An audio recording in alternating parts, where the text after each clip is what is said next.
Yo, what up, everybody? You're probably wondering what you're doing here. Well, it's 3 Count Reviews, NXT. Let's get into it.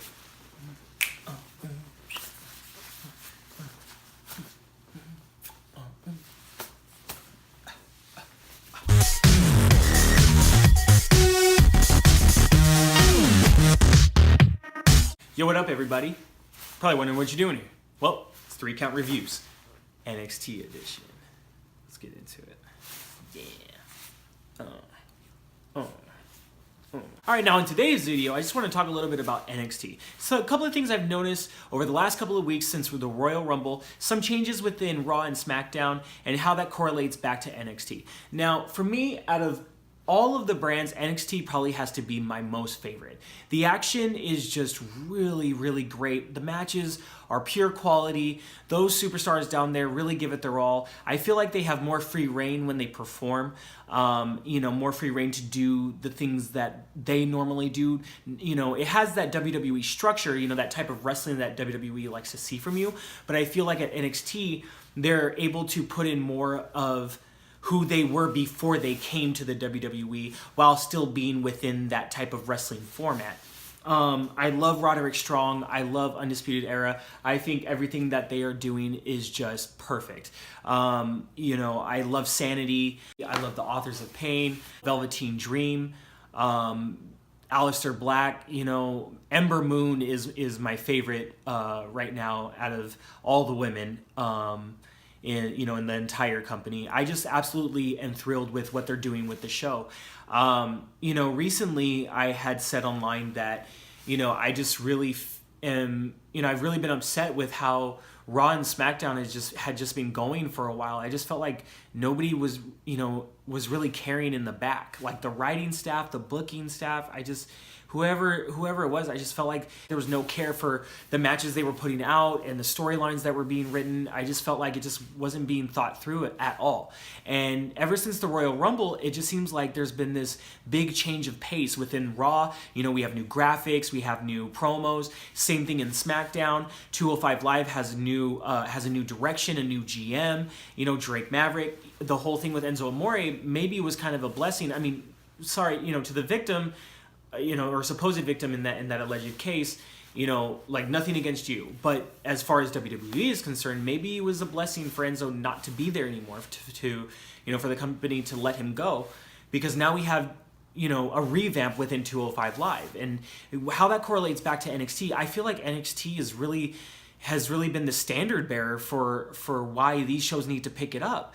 Every pay-per-view, I can't remember the last NXT pay-per-view that wasn't off the chain. Let's put it that way. Like NXT has New Japan wrestling type level pay-per-views. I feel like NXT could compete with those types of pay-per-views. And in the last year, not because 2018 hasn't really been that long. Within the last year or so, WWE pay-per-views, I feel like haven't really stacked in comparison to the type of level and type of shows that they put on. I mean, don't get me wrong, not to discredit the work that the superstars put in and the stat and everybody backstage and production. It's hard to do what they do consistently every week. But come on, if you're gonna do it consistently every week, make it consistent. You can't break that mold. Vince, you started this. Once you started, there's no going back. Yes, mistakes will happen, but at least care about the work that you're doing. Don't just do BS booking just because, we just got to fill time. We as fans will see that will become a trend, and because you let it become repetitive, we see it now. We're not stupid. So if you want us to show up to your shows, I think you need to take note of what NXT is doing.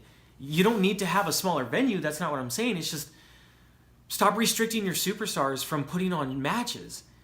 You have way too many superstars. You don't need to run the main ones dry every 5 seconds. Use everybody you have and put on these amazing matches that we can look forward to every week. And then when it comes to the pay-per-view, you have these colossal matches where they just go all in.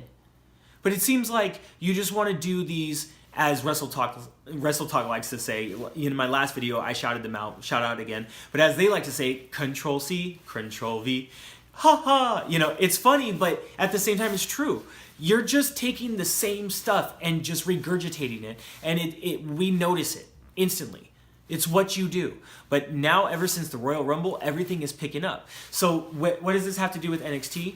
Because NXT is the fucking shit. So if you're a wrestling fan, I suggest watching NXT. I had to convince some of my friends why they should be watching NXT, and one reason alone is because who you like right now on the main roster comes from NXT directly. So maybe you should watch where they come from, because maybe that's where the talent lies. NXT, hands down, out of all the shows, you are number one. Everybody on that show, if you see this video, to all the fans that watch that show, if you see this video, to my subscribers, to new people watching this channel, hit subscribe, give a like. But I suggest watching NXT every Wednesday. Check it out. It's like, if you want to see, if you are tired, like, this is not discrediting what's going on right now with Raw and SmackDown and 205 Live and the new content they're doing. This is from before. If you had been tired of seeing the same old thing regurgitated and thrown up into your own mouth from their mouth, that's disgusting, then maybe you should watch some NXT. And if you're like, but I don't want to watch NXT, I don't know any of these guys, that's why you should watch it. Get to know these superstars. Because like I said, they end up becoming your main roster anyway. Give them a chance, because they put hands down some of the best, if not the best matches of the year. Hands down. So, to everybody at NXT, much love. To all my subscribers, much love. If it's your first time at this channel, please hit subscribe, give a like, and I'll see you guys next time. Don't be a dick.